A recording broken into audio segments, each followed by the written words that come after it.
was at Ednam in the Scottish border country that Henry Francis Lyte was born to troublous times. Said to be flighty, yet amiable, but of extraordinary talent. He then was entered at Trinity College, Dublin, as a sideline. Well-read, a brilliant speaker and a poet, he had every grace and talent for fame of a worldly kind. But, first studying medicine, he turned to religion. He was ordained priest at the age of 21. The death, however, of a neighboring clergyman in South Ireland had a deep effect on him. In its simple piety, the dying man's confession of faith convicted him of shallowness.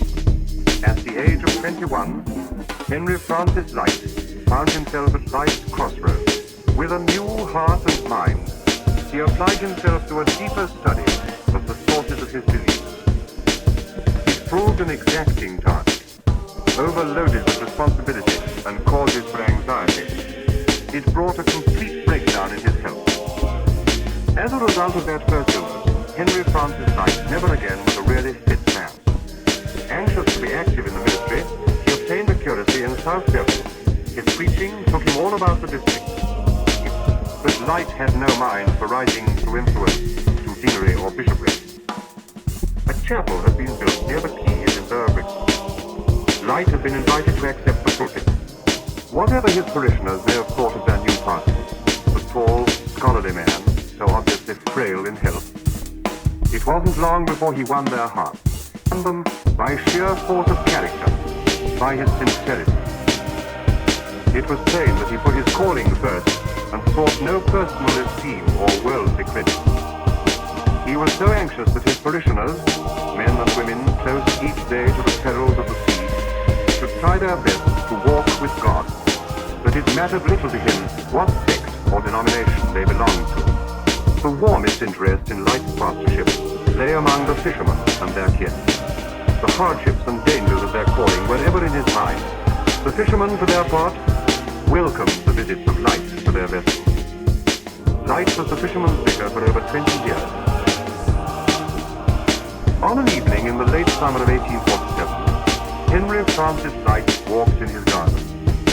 The last 4 years of his ministry had been sad. He was dying of consumption. It had been a lovely day, and now the sun was descending over distant Dartmoor. In the dying man, all the ambition which, had he been a worldling, could have given him fame in his lifetime, was focused on one desire. 8 years earlier, this last desire had been expressed in verse. And now, as he moved to his favorite seat on the cliffside, his prayer was finding its answer. The inspiration for the great hymn, which was to bring comfort to millions then alive and as yet unborn, had come to him fully after 8 years. Suffering, deserted by many, he yet saw that his whole life had been blessed by divine presence. It had come to him at the crossroads near Wexford, and had been with him in every moment of doubt and of happiness. And now that the eventide of his life was fast falling, he was assured the same presence would be with him into the unknown. I must finish a work that too long has eluded me. Hold then my cross before my closing eyes. Speak through the gloom